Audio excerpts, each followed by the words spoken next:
All right, welcome back.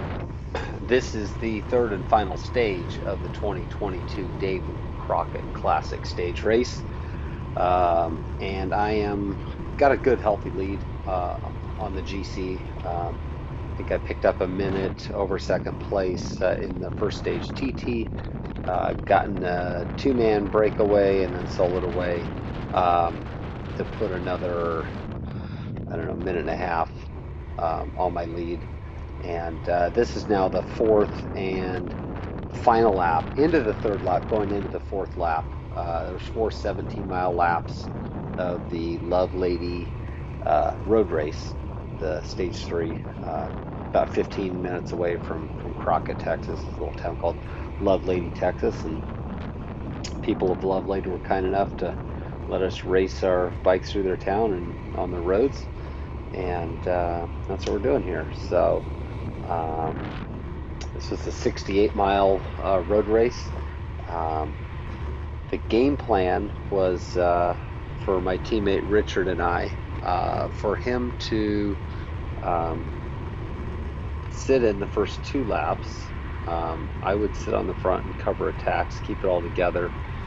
And after two laps, we would reassess and see if he felt like he wanted to try to get in a breakaway, and if so, we'd try to get in a late breakaway. He and I with like maybe I don't know, 5 laps to, or 5 miles to go, I should say. But Richard got in an early break, and with two other guys, I thought it was the right composition, but they just weren't able to put any time on the field. Guy behind me, he and his teammate Philip from Barbados. Dude was a monster. He wasn't in the crit, I guess. I don't know what happened, but you see him coming up in my rear view. So you know what kind of race this is going to be when the picture-in-picture, the small picture is the front, and the big picture is the rear. So there's a lot more action in the back because I'm sitting on the front. I'm just covering attacks. I covered pretty much every attack, sitting first, second, or third wheel. And there's Philip coming up the right side. And dude is strong. I mean, he would put in these attacks. I'm holding his wheel. This one I think he's just kind of stretching his legs on. I think he kind of maybe wore himself out a little bit too, but I was getting pretty cooked covering these attacks. It looks like we got a little break going here with his teammate behind me. No, we're all together. Just kind of lined it out. So, but yeah, like a 56 tooth chain link on the front. And he would do like a 30-second finishing sprint as his attack, and we've got to throw it once, and I came around and I put it in attack. I'm like, hey man, you're the guy. Let's do this. He's like, no, I'm not in contention for GC because I missed the crit. I'm racing for my teammates. We kind of eased up and let the field back on. But I kind of felt like I don't know. I felt like I had pretty good fitness. Props again to Tony Wolf, ATP Coaching. Categorized this as a priority race, and so he kind of had my fitness build leading into this race where I was pretty much in peak form, as peak form as you can be for late April. But I put a minute in on the TT and in the crit. Probably could have soloed away, maybe. But took that guy there in the middle of the screen. It's Mike Vitale. He's sitting second in the GC. But I mean, I've got a healthy enough lead. Unless he gets up the road and puts, a minute and a half, 2 minutes on me, I've got the GC in lock. But I'm like, when Richard told me after the second lap that he wasn't.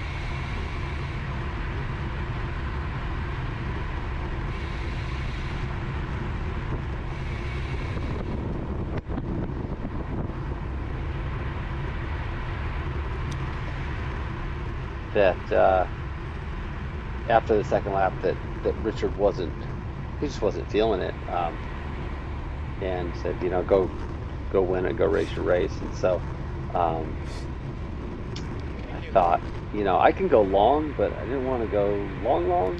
So I thought, um, you know, I'll do a late break. Mike asked if we were still together, you know, that he'd like to attack and like me to go with him. I think maybe 3 miles to go or something, or 5 miles to go on the final lap. And I told him, yeah, if it's Arrow, down for that.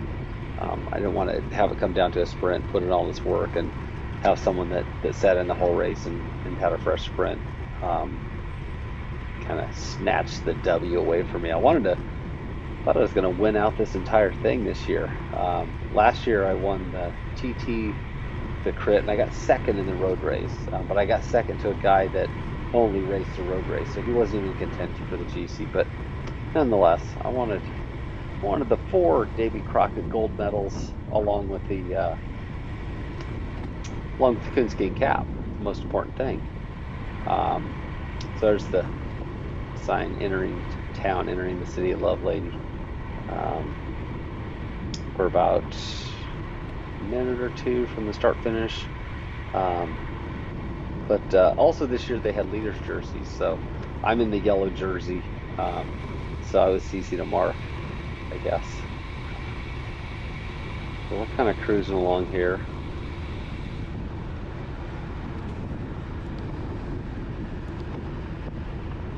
And I think we'll see like 200 to go sign in the small screen up there. Should see it pretty soon. There it is. So that's 200 meters to go. Sign just passed in the big screen. And it's just a slight little riser. But I was feeling good. I was gonna right here. So I just fell lap, and I put in, a solid effort. And I don't think anyone wanted to go with me. So, I put in 600, 500. I'm still holding, 3 and change, 400 watts through here. And, if I'm going to try to go solo, I want to open it up as soon as I can to discourage anyone from chasing. So here's the last couple little turns in through town. Off to the right, you'll see this white Dodge pickup. Second truck there. I about broke the back window throwing an empty water bottle into the bed of the pickup the lap before. It's a rental, don't be gentle. So here we're coming through town. This is the where the staging was for race. So everyone's kind of set up here, and you can see in the rear view they're just coming around the corner. I'm opening it up. That's the feed zone. I didn't take any feed. I carried 3 bottles. In front of me is our lead truck, and he slows down, kind of gets in my way. I was trying to yell at him to go, but I just went ahead and went around him, and then there was a car coming the other way, but as soon as it passed, I was waving him on to kind of come around. He does. So he was supposed to clear traffic for the front of our field. So he gets back around, and that's pretty much how it ends up. So I've just pinned it here, and here I'm back up to 400 watts and just trying to open up the gap. There's the field, you can kind of see him just real faint. And I think one guy tried to go across. Richard just kind of sat on the front like a good teammate and covered stuff, but nothing made it. There's one guy I could barely see back there, with about maybe 6 miles to go, about 2/3 of the way through the lap, and I just stayed on it. Rode it around. I ended up putting a little over 2 minutes on the field solo on this final 17-mile lap, and I cut it down. I don't think anyone wants to see empty cameras and me doing a kind of solo TT effort, but I think I kept the camera going here. So you can barely see. Maybe you could see. There's one guy kind of back there, but kind of recover a little bit on the slight downhill. It's a little 1% drag, and then kind of bump it back up. I'm hunkered over the bars. So here we are coming in back into city limits. You saw there on the sign. And so I just cut to the finish here. It's not going to be a sprint finish, and I didn't put the data overlay on it for this little clip here. There's a little Ukraine flag there on the left side.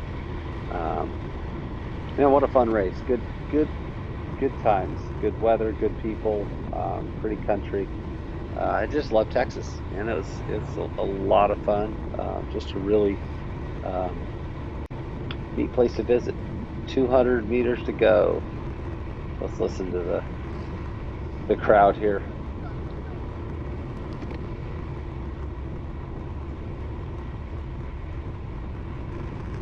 It's kind of cool. They were cheering. Felt good.